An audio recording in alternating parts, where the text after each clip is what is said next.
Hello students, welcome to Read MedPrep Academy channel. Today in Molecular Genetics Part 2, we are going to talk about Chemistry of Nucleic Acids, features of DNA and the RNA world. What is the genetic material?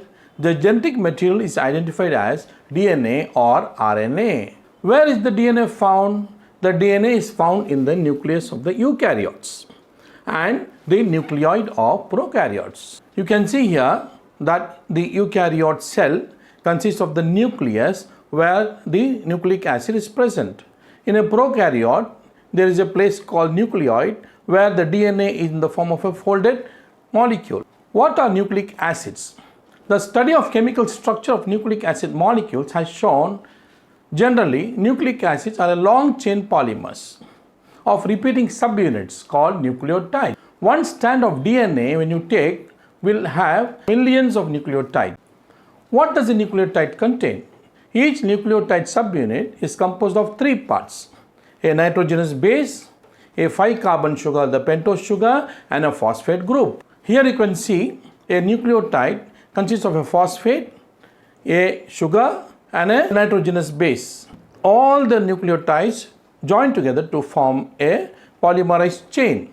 Each chain is bonded with the opposite chain by means of hydrogen bonds. Here you can see the chemical structure of the nitrogenous base adenine, the pentose sugar, how it is linked with the phosphate group. About the pentose sugar, there are two types of nucleic acid depending upon the pentose sugar. Those containing the deoxyribose sugar are called deoxyribonucleic acid or DNA, and those that contain the ribose sugar are called the ribonucleic acid. The only difference between these two sugars is that there is only one oxygen atom less in deoxyribose. Here you can see at the second carbon atom in deoxyribose there is no oxygen atom, whereas in a ribose at the second carbon atom there is a oxygen atom with hydrogen. Nitrogenous bases. Bases are nitrogen containing molecules having the chemical properties of a base. What is a base? A substance that accepts hydrogen ion or proton in solution. How many bases are present in the RNA and the DNA? DNA and RNA both have 4 bases, 2 purines and 2 pyrimidines in the nucleotide chain. What are the purines?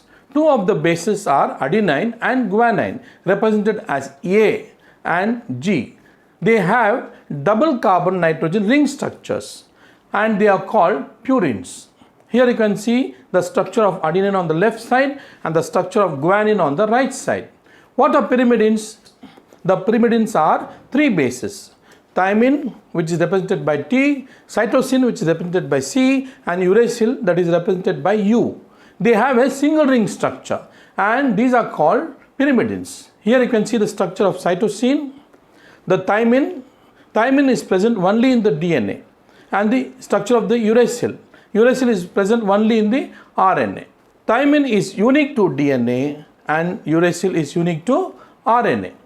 There are totally 5 nitrogenous bases. 2 purines. Purines have double ring structures: guanine, which is found in RNA and DNA, and adenine, which is found in DNA and RNA, whereas pyrimidines are 3 in number.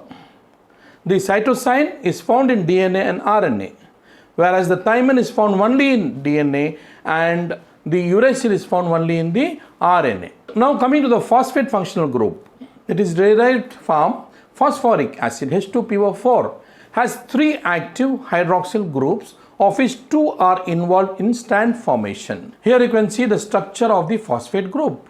What is the property of the phosphate group? The phosphate functional group PO4 gives the DNA and the RNA the property of an acid. What is meant by an acid? An acid is a substance that releases the hydrogen ion in the solution at a physiological pH. So because of the presence of the phosphate group, which gives the acidic nature to the DNA and the RNA molecule, it is called the nucleic acid. Here you can see the nitrogenous base linked with the sugar along with the phosphate molecule, which has a negative activity. The bonds that are formed from phosphate are esters. The oxygen atom of the phosphate group is negatively charged. after the formation of the phosphodiester bond. Here you can see the phosphodiester bond. It is a bond between the phosphate group and the sugar in a polynucleotide molecule. This negatively charged phosphate group ensures the retention of the nucleic acid within the cell or within the nuclear membrane. Here you can see the primary structure of the DNA where one negative charge per residue is present. So this backbone, which consists of the phosphate and the ribose sugar, is negatively charged. What is a nucleoside? The nitrogenous base is chemically linked to one molecule of sugar at the first carbon atom of the pentose sugar, forming a nucleoside. Nucleoside consists of a nitrogenous base and a pentose. What is a nucleotide? When a phosphate group is attached to the 5' carbon of the same sugar along with the nitrogenous base, the nucleoside becomes a nucleotide. Here you can see the nitrogenous base attached to the pentose sugar along with the phosphate. These three form the nucleotide. Here you can see the chemical structure of adenine, which is a nitrogenous base consisting of the double ring structure attached to the pentose sugar. The nitrogenous base and the pentose sugar together form the nucleoside.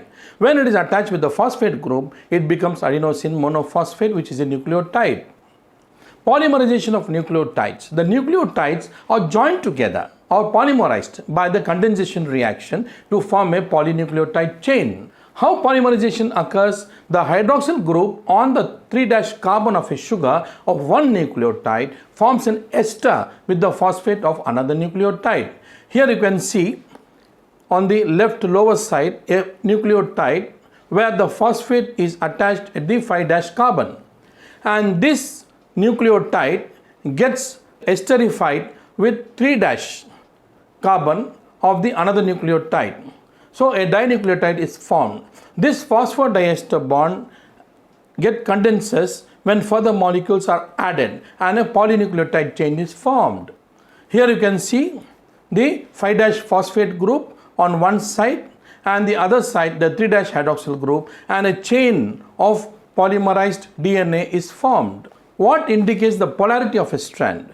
The chemical bonds that link the sugar components of adjacent nucleotides are called phosphodiester bond from 5' to 3', indicating the polarity of the strand. The ends of the DNA or RNA are distinct. The two ends are designated by the symbols 5' and 3'.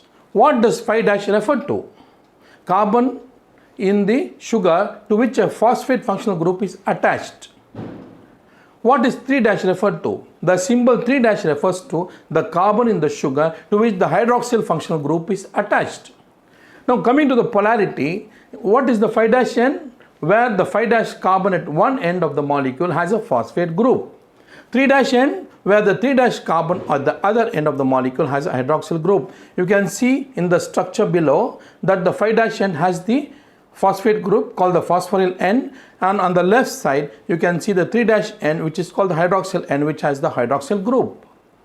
What is present in the RNA in the second carbon position? In the RNA, every nucleotide residue has an additional hydroxyl group at 2' position in the ribose. Now what is the importance of 5' to 3' direction? Understanding the 5' to 3' direction is important of a nucleic acid to understand the aspects of replication and transcription. Here you can see on the left side a original strand starting from 3' to 5' above to below, and this strand forms a complementary strand on the opposite side, which is a new strand from 5' to 3', and new nucleotides are being attached at the 3' end. So the replication continues. Similarly, you can see here about the transcription.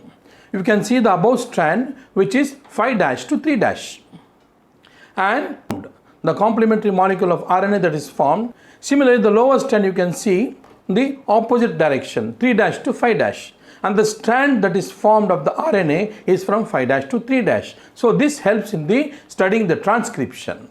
Watson and Crick, by the X-ray diffraction studies of Maurice Wilkins and Rosalind Franklin, produced a double helix model, and this double helix model by James Watson and Francis Crick in 1953 showed that the base pairing is also very important. The highlight was the base pairing between the two strands of the polynucleotide chain. This proposition was based on the observations of Erwin Chargaff that adenine pairs with thymine, A is equal to T with 2 hydrogen bonds, and guanine pairs with cytosine with 3 hydrogen bonds, G triple bond C. According to the Watson-Crick base pairs, adenine and thymine are joined together by 2 hydrogen bonds, guanine and cytosine are joined together by 3 hydrogen bonds. The hydrogen bonds that are formed are weaker than the covalent bonds or the bonds formed between the carbon and carbon or carbon and nitrogen. Covalent bonds determine the structure of the DNA molecule, whereas weak hydrogen bonds stabilize the DNA helix. Now, what is the ratio between the adenine to thymine and guanine to cytosine? The ratio between adenine and thymine and guanine and cytosine are constant and equal. The base pairing confers a unique property to the polynucleotide chain. In 1947, an American scientist named Erwin Chargaff discovered that the amount of guanine and cytosine bases are equal in any sample of DNA. The same is true for the other 2 nitrogen bases. The amount of adenine and thymine are equal in any sample of DNA. The observation that A is equal to T and G is equal to C or C is equal to G became known as Chargaff's rules. At the time this observation was made, it was not clear why this fact was so important. So we must understand the Chargaff's rule. Now coming to the complementary base pairing.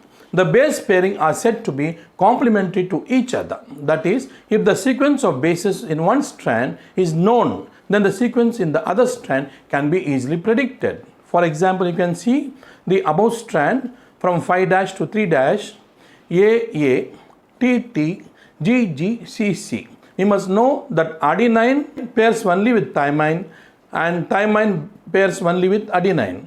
So opposite to A it will be T and opposite to T it will be A. And guanine pairs only with cytosine and cytosine pairs only with guanine. So opposite to G it will be C and opposite to C it will be G. So the next strand is easy to be formed from 3' to 5'. What are the salient features of DNA? DNA is a long polymer of deoxyribonucleotides. It is made up of 2 polynucleotide chains, where the backbone is constituted by the sugar and the phosphate and the bases project inside. The 2 chains have anti-parallel polarity. That means one strand is from 5' to 3' and the other strand from 3' to 5'. Here you can see the 2 strands. One strand from 5' to 3' and another strand from 3' to 5', the backbone being the sugar and the phosphate, and the nitrogen bases are present inside which pair together, and there is a major groove and a minor groove. Other features what we should know, in the DNA, each strand acts as a template for the synthesis of the opposite strand during the replication process. The spiral has a pitch of 3.4 nanometers per turn. Within a single turn, 10 base pairs are seen. Just adjacent bases are separated by 0.34 nanometers. The diameter or width of the helix is 1.9 to 2 nanometers. Here you can see the one spiral size 3.4 nanometers and the distance between the 2 nitrogenous bases 0.34 nanometers. Now coming to the salient features of replication, each strand serves as a template over which a new complementary strand is synthesized. Base pairing is the rule. Polymerization from 5' to 3' direction. Old DNA is not degraded but conserved. DNA polymerase plays a very important role in the synthesis of the new complementary strand. When the replication starts, first the DNA helicase unwinds the DNA helix by breaking the hydrogen bonds between the complementary bases. And the DNA polymerase helps in the synthesis of the new strand along with the nitrogenous bases, phosphate and the ribose sugar. Now let us move on to the RNA world. A typical cell contains about 10 times as much as RNA as DNA. The high RNA content is mainly due to the variety of roles played by the RNA in the cell. The RNA is present in the nucleus as well as in the cytoplasm. You can see in a cell that the RNA may be present within the nucleus or outside the nucleus in the cytoplasm. Frankel, Conrad and Singer in 1957 first demonstrated that RNA is the genetic material in RNA containing viruses like the TMV virus, otherwise called the tobacco mosaic virus, and they separated RNA from the protein of the TMV viruses. Here you can see the experiment where a TMV-A virus was taken, the protein A was removed and it contained the skeleton of RNA A, and the protein B was added to this, and the virus was infected onto the tobacco leaf, and the progeny that was formed was type A progeny. Similarly, they took TMV-B virus, they removed the protein and they added protein A to it, to the skeleton of the RNA B, and they infected the leaf of the tobacco, and they found that the progeny was type B. So this showed that RNA is the genetic material in the TMV virus. Three molecular biologists in the early 1980s, Leslie Orgel, Francis Crick and Carl Woese, independently proposed the RNA world as the first stage in the evolution of life, a stage when RNA catalyzed all the molecules necessary for the survival and replication. The term RNA world was first used by Walter Gilbert in 1986. He hypothesizes RNA as the first genetic material on the earth. There is now enough evidence to suggest that essential life processes depend on the RNA, like metabolism, translation, splicing. So all these have been evolved around RNA. RNA world hypothesis proposes that self-replicating ribonucleic acid molecules were precursors to current life, which is based on the deoxyribonucleic acid DNA, ribonucleic acid RNA and proteins. It is generally accepted that current life on Earth descends from an RNA world, although RNA-based life may not have been the first life to exist. What is the function of RNA? RNA has the ability to act as both genetic material as well as a catalyst. When you take RNA as a catalyst, there are several biochemical reactions in the living systems that are catalyzed by RNA. This catalytic RNA is known as the ribozyme. RNA, being a catalyst, was reactive and hence unstable. The ribozyme enhances the speed and specificity of the cleavage of the phosphodiester bond, and it also helps in the synthesis of the peptide bond, and it naturally occurs from viruses to the humans. We have found that RNA was unstable. So for that, the DNA is a stable molecule. This led to the evolution of a stable form of DNA with certain chemical modifications. Since DNA is a double-stranded molecule having complementary strand, it has resisted changes by evolving a process of repair. So when a DNA molecule is damaged, it produces sensor proteins. Later on, the signaling proteins, and these proteins help in the repair of the DNA molecule through the effector proteins. Hence, DNA molecule is found to be more stable than the RNA molecule. RNA as a genetic material.